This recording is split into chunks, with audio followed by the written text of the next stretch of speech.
In 1687, Guru Gobind Rai left the mountainous regions of Panj Sahib to return with his family to Anandpur. He was 21 and had already proven himself in battle as a brave and talented commander.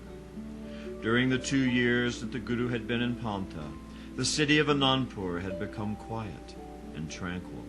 But when Guru Gobind Rai and his family returned, the citizens received him with great joy and celebration.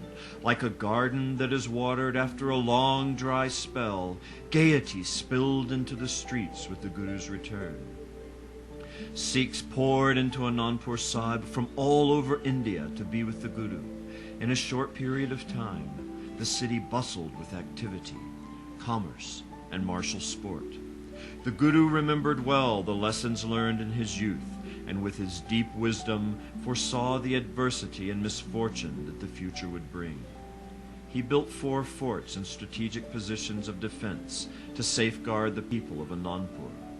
Daily training in arms and warfare continued just as they had in Panta, and the Guru and his Sikhs enjoyed the strength of their spirit and brotherhood. In 1696, Guru Gobind Rai sent out a hukamnama to his Sikhs to bring weapons of war to him as gifts. No longer did he consider gold and jewels as precious items of tribute. Instead, he valued the beauty of a strong sword, a straight musket, and a brave horse. Terrible times were coming at the hands of the Mughal oppressors, and Guru Gobind Rai knew that something must be done to secure the future of the Sikhs. The farmers and merchants of Punjab needed to be reborn as saint soldiers, strong and fearless.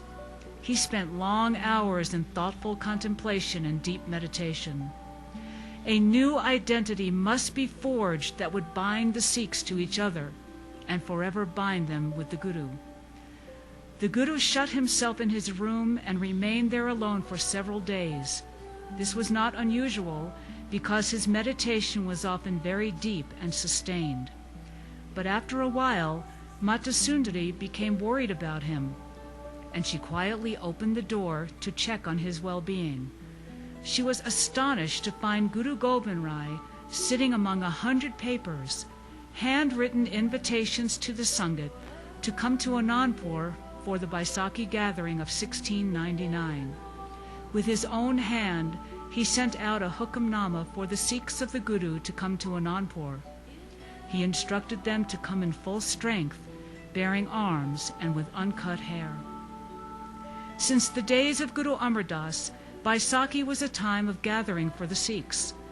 In the spring of 1699, large numbers of Sikhs arrived at Anandpur and set up their camps and langar kitchens.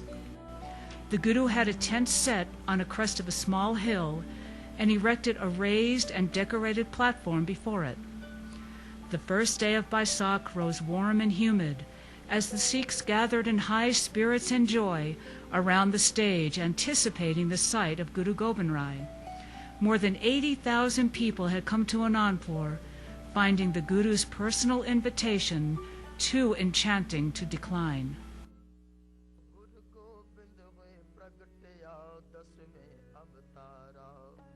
The Sangat began as usual with an ardas, and from a beautifully decorated palki the Adi Granth was opened and read. When this was finished, the crowd waited with expectant anticipation. Unlike any event that had gone before, the Guru strode out onto the stage alone. He was powerful in his appearance. He was dressed in beautiful clothes, with garlands of jewels around his neck and a feathered plume on his turban. 2 powerful swords hung at his waist. His usually peaceful expression was gone, and a deep intensity penetrated his being. The fire of battle, Biras, charged his every movement and radiated over the crowd, exciting the hearts of the Sikhs. A hush fell over the crowd, and all eyes were riveted to the unfolding drama on the stage. Unsheathing his sword and raising it to the sky, he called out, "My sword is thirsty! I want the head of a Sikh!" No one moved, expecting some poetic response to this dramatic declaration. Nothing could be heard over the vast crowd but the clanging of the horses as they shifted nervously on the side. Leaning forward and searching face to face, the Guru boomed in an unforgiving voice, "I need a head! Who is willing to satisfy the calling of my sword?" Dayaram, a shopkeeper from Lahore, startled even himself when he stood up and moved purposely to the stage. The incredible intensity in the Guru's whole body drew him like a magnet. His heart swelled and pumped so loud that he could hardly hear his own voice as he replied, "Guru Sahib, my head is yours." Moving through the crowd to the stage, he climbed up and folded his hands before the Guru. Guru Gobind Rai took him by the arm and with a fierce glance over his shoulder led him into the tent. Moments later, the Guru strode back onto the stage, his sword dripping crimson with blood. A gasp spread through the Sangat as the Guru walked to the very edge of the platform and raised the wet sword over his head and roared, "I need the head of another Sikh. Is there any among you who will quench the thirst of my sword?" The crowd fell in stunned silence. There was no mistake that the Guru was very serious, but his actions made no sense, and panic stirred some of the people. However, Dudam Das, a Jat from Delhi, was already moving from the back of the crowd to the stage and climbed up without hesitation. "Guruji, my life is and always has been yours." Clasping his elbow, the Guru again led the Sikh to the tent. The crowd clearly heard the liquid thump of steel passing through flesh.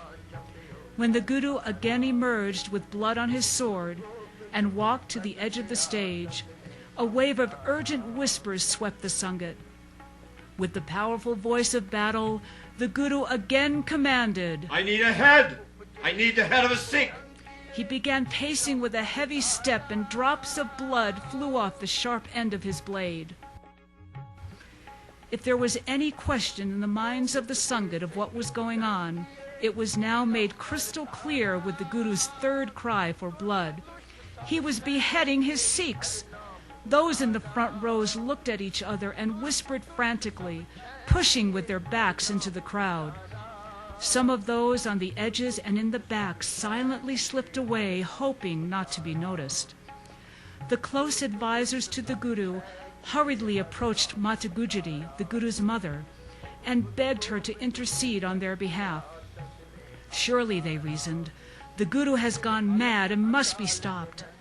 If they dared to speak to him, they feared the next head to roll would be their own. But even as they anxiously conspired, Himmat, a water-bearer from Jagannath, climbed on the stage and without a word bowed his head low at the Guru's feet. The Guru led him to the tent and returned again with a dripping sword. Mokam Chand, a washerman from Dwarka, was next, and when the Guru came out from the tent, the crowd was loud in their confusion and disarray.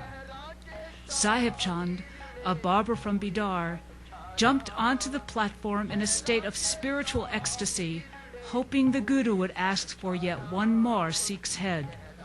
"Guru," he cried out, "my head is yours," as he followed him into the tent as the fifth Sikh.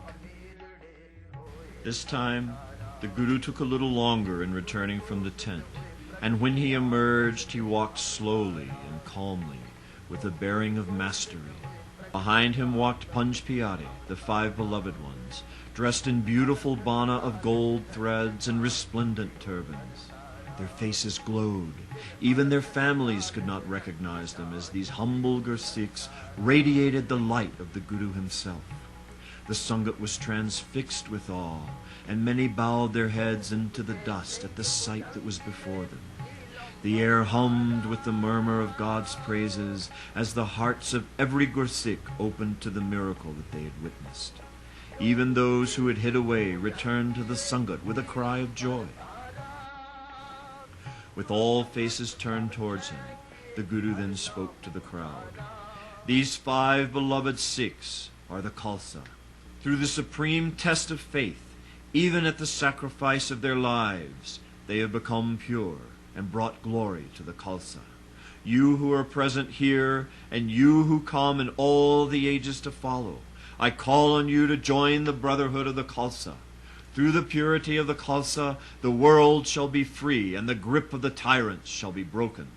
The crowd rose to their feet with cries of joy and victory.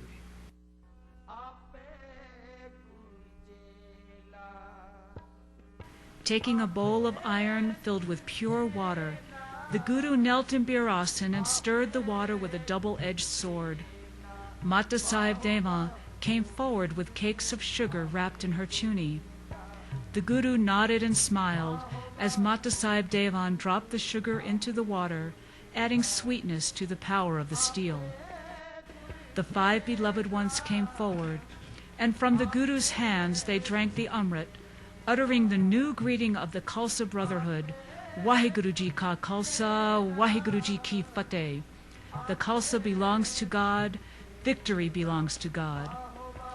Guru Gobind Rai hugged each one of them, declaring them his true sons. He said, "Hereafter you will belong to the family of the Khalsa.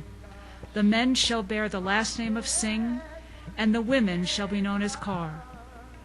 In the brotherhood of the Khalsa, both men and women shall carry equal status and responsibility. You will never remove any hair from your body, leaving you with the strength and energy that God gave you.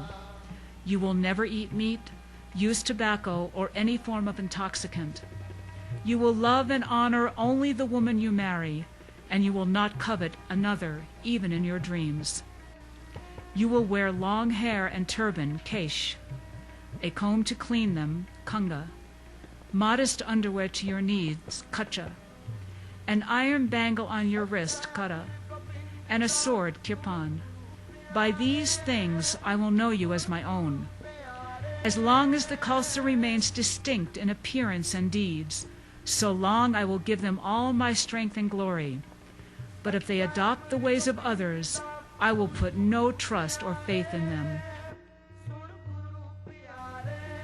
Word spread quickly about these wondrous events, and 3 days later a huge initiation ceremony was held, so that the Sikhs in Anandpur could pledge their heads to the Guru. The 5 beloved ones, dressed in unique splendor, solemnly prepared the bowl of Amrit, as Guru Gobind Rai had instructed them, and thousands of people gathered to drink the nectar and join the brotherhood of the Khalsa. To the astonishment of all who had gathered, Guru Gobind Rai came forward and knelt before the 5. He said, "I also seek to be baptized by your hands into the fold of the Khalsa. You have given your love to me, now I give mine to you forever." Baptized by the Panj Pyare, Guru Gobind Rai transformed his magnificent self to Guru Gobind Singh, merging his identity forever with that of the Khalsa.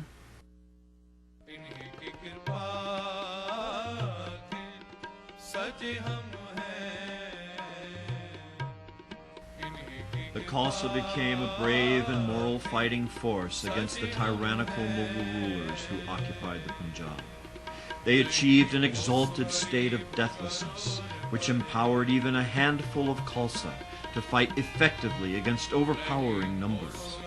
Guru Gobind Singh expressed his love of Khalsa in the Khalsa Mahima. He said, "By their grace I have won battles. By their grace we prosper and provide for others. By their grace my troubles have passed. By their grace our storehouses are always full. By their grace I acquire knowledge. By their grace our enemies are subdued. By their grace I am exalted and embellished. Otherwise there are millions of lowly people like me." Waheguru Ji Ka Khalsa, Waheguru Ji Ki Fateh.